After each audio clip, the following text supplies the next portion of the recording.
Come on, baby.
It's my birthday.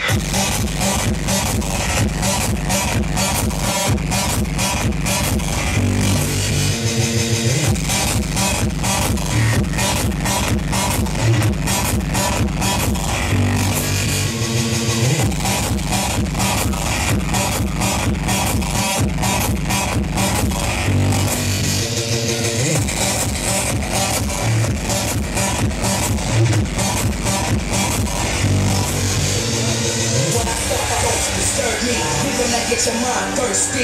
When I rock, it's something to see, something to see, something to see. When I start, don't disturb me. Rhythm that get your mind thirsty. When I rock, it's something to see, something to see, something to see.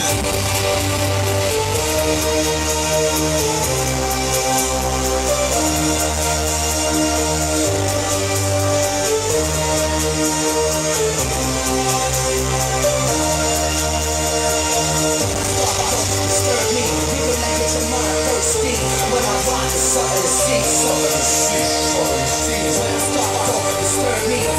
get your mind thirsty when I rock with something to see, something to see, something to see.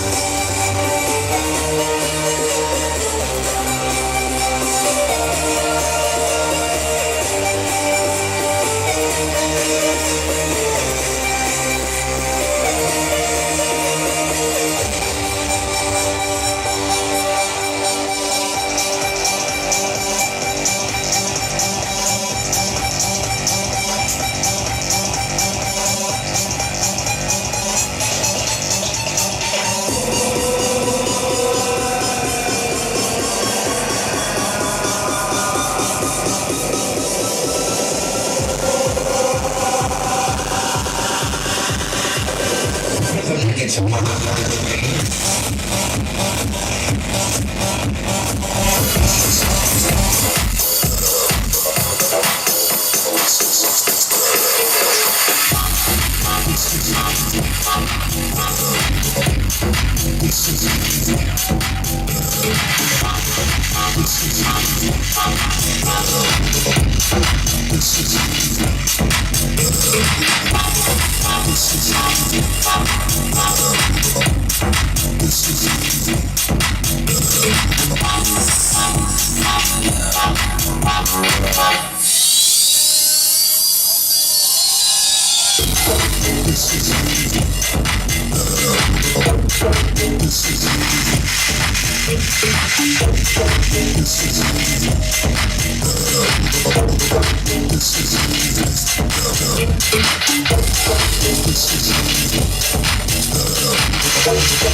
What's up, ladies and gentlemen? We are in the frozen north, otherwise known as Toronto, Ontario, Canada, and we are here at the Brrrrr Music Festival for the first time, the inaugural Brrrrr Music Festival. And WLP podcast is on scene with none other than our good friends, Mr. Pablo Ceballos and Shoes. How are you guys? Hola, hola. Hey guys, how are you? We're fine. We are cool. We are okay. I don't like reaching here, so I'm just going to pass the mic around as we ask these questions and just grill these two guys who've been on the podcast many times already, but it's all good. This is your first time experiencing the cold. This is my first time experience. I passed by a group fest and I was checking it out, but this is my first time like actually playing. Okay. And how was it out there? It was a good experience, you know. Yeah, I don't know how to explain it, but from a DJ side, you have the feeling that you have to warm the people, you know. The people is cold, so you have to give it like some action. You know, it's the different that in other festival that you know, people is like relaxed in the summer with a mojito, like, you know, Harry's. In this festival, it's like the people is like cold, so they need like, you know, to have fun and to dance, and so you have to keep it going. It's good. It was a very good experience. It was fun. For sure. And you guys just you played in Boston last night. How was that? It was very good. We played in a new place called BU, and it was a really good experience. Yeah. Again, the mic's only getting a certain response, so I'm going to pass it around. We're going to pass the mic on to OJ, who's a good friend of the podcast, as well as Jesus Ceballos. He's going to ask a couple questions as well, so we'll pass it off over to OJ. Okay, guys. Recently, you guys have said you guys aren't festival DJs, you're club DJs. What is the difference between playing a festival and a club? Just let him hold the mic, listen, dude. No, I say we are not like festival DJs. That we are like more used to play at clubs, you know. And we play like from every like 15 times we play at the club, we play one time in a festival. I don't know, it's a different vibe and it's a different music. The music that works at the club doesn't work for a festival, and opposite. Yeah. In a club, you can make a more intimate set. And in a festival, you have like 1 hour or 1 hour and a half to put everybody to dance. No? I think it's a very, very different things. We really love to play in the clubs, but sometimes it's okay to play in a festival as well, yeah. Okay, so what is the main difference between playing in North America versus Europe? Good question. It's not only the question of North America and Europe. Even in North America, it's very different. You know, the East Coast is very different to the West Coast, and when you play in the North, it's very different than in the South. But I don't know how to explain it. Maybe in North America, it's a little bit more about the groove, no?